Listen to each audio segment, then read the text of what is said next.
community, we need to be more outspoken and not just talk about the bling bling and what looks nice. We've got to talk about our health and well-being, because we actually go through trauma. It's about trusting people. I find it hard to trust a lot of people now, because Facebook exposed a lot of people that use people just for professional gain. So we have to start looking at the bigger picture, not just what but look at family matters as well, because children are dying, but we've got to look at the adult survivors that got children who have been abused. If you've been abused as a parent as well, we have to come forward and speak up. Yeah.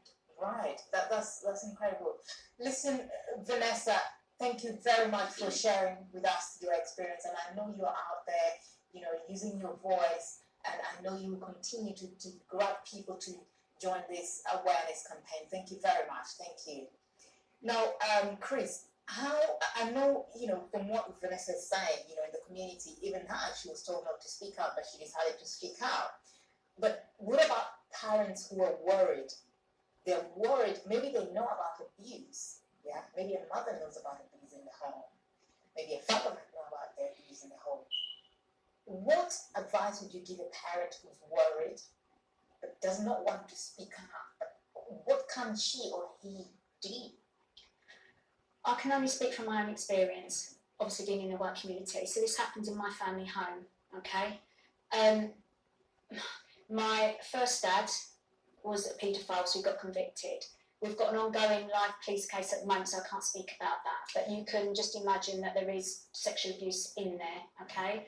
My mum, who unfortunately died in June last year, she stood by her second partner knowing that this abuse had happened.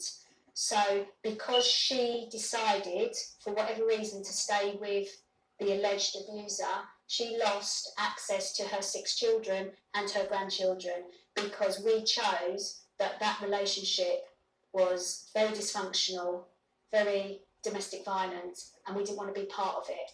So unfortunately, if you know about this within your own homes, if I'm a mother and I knew that abuse was happening in my home, as a mother, my role is to protect my children. Yes. So that is first and foremost. So I believe that if you're a mother, whatever colour you are, you need to step up, protect your children, and oust the offender, whoever that might be. Yes. Yeah.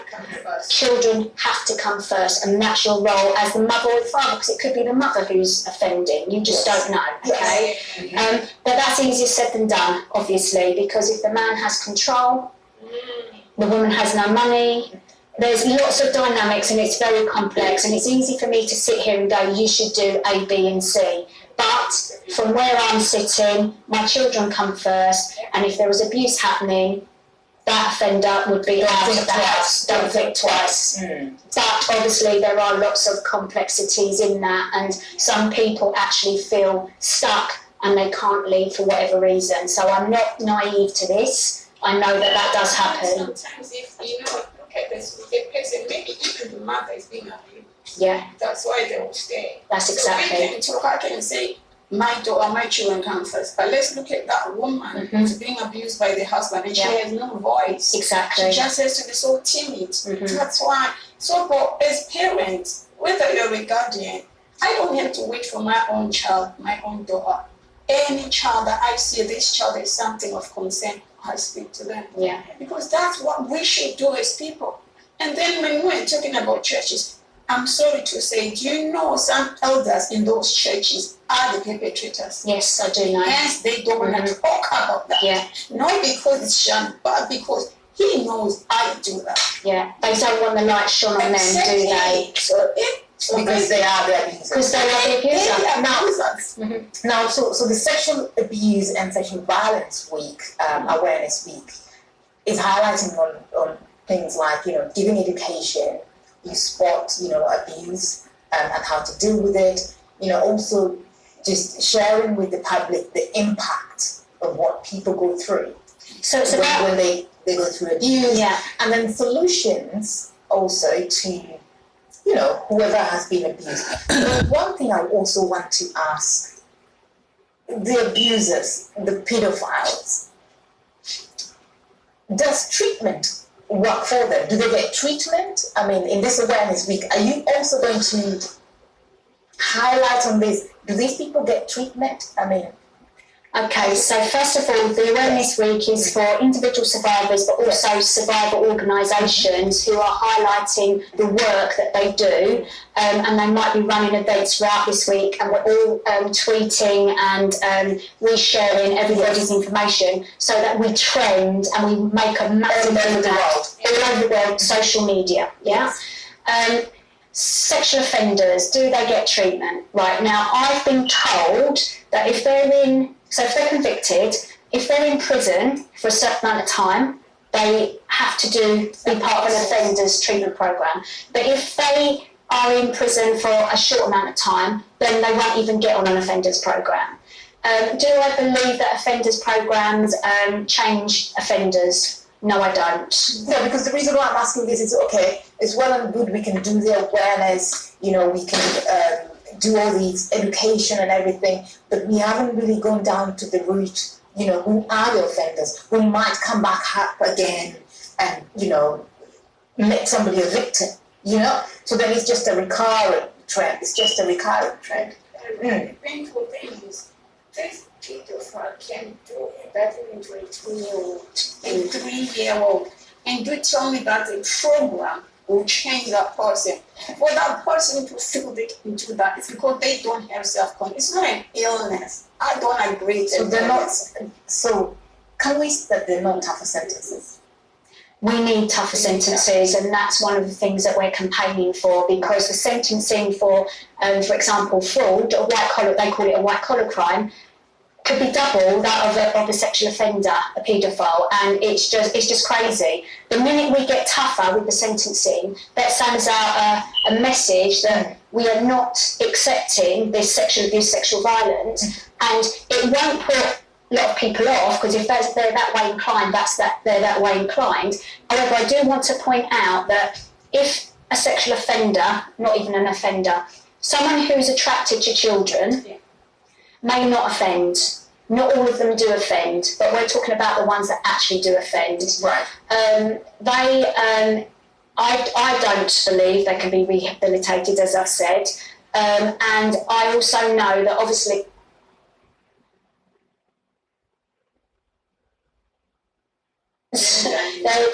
there is a stereotype, and it's often said that it's the strangers. It's not the strangers, it's the person you know. Oh, yeah. Yeah? Yes. And 80% of childhood abuse apparently happens within the family home or by the network, the family network, so within the family. So that stranger danger happens, but it's very, very rare.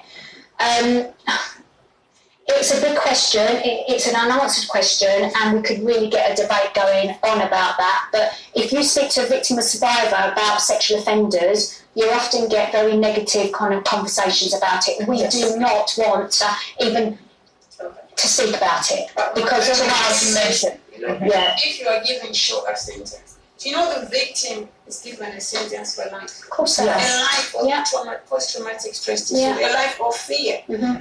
As you have said, I had a father who was doing that to his daughter for a year, until the time I went to court, until the time actually the child had to put a phone under a pillow. He's from our country, he's an elder of the church, and the child, the audio was sickening. He was saying, just give me 2 minutes.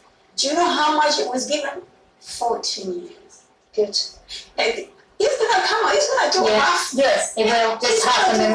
And that girl was being abused day in. But believe it or not, 14 years is a hard sentence. Oh, rather heavy life. Yeah, I agree with you. But 14 years, most of them get 18 months or less, and then they're out on. Do it. Yeah. They don't. The sentences are not. Yeah. Now, exactly. Chris, we're coming towards the end. We've got a minute. So much to say. So much to say. But if there's anything that you want to say very quickly within the minute, please do.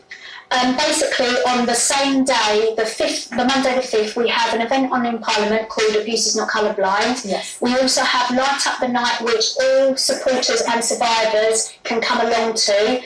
Outside of Blackfriars, we are meeting at 6 o'clock to walk across Millennium Bridge, lighting up Millennium Bridge, and then on just social media, on Twitter on the Wednesday, we have Empowerment Hour with Mandy Sangera talking about the global movement and discussing sexual abuse and sexual violence. Great, fantastic. And you know, we hope that the BME community will join this awareness, and we hope that, you know, it will be time now for us to come out openly. Yeah. And, you know, the tradition that tells us that we must not be heard, that we can only be seen. You know, Can I we put just that say, away. Pauline, as well, okay, you are not an artist, you are not. Or you've given people the voice. Yes. You've given people a chance. First time I spoke openly about whatever I'm going to out here was 2015 December. I had actually done something similar after that. But at the end of the day, if Pauline alone can be able to say, I'm doing well, I'm doing this time, I'm giving you to come to this. How about the big guns? Why can't they Everybody do else that? should join Yeah, hands. It because should they be, are doing yes. it. Imagine from that time, yes. I've heard that voice. I speak, I'm invited, inspirational speaker. So And I love what she's done. It's so I gave her the voice, but she's gone out there. She's gone out, voices again. Now, Chris, thank you very much for coming on the show. I wish it was longer because there's so much to say. So thank you very much for coming all the way from Manchester to share your story as well as a survivor. Chris, keep up the fight. We'll always be there to support. Thank you. Don't forget, on the 5th of February to 11th of February is the Sexual Abuse and Sexual Violence Awareness Week. Please do join us. Thank you very much for watching. And until next time, keep it locked. Better than usual. Goodbye.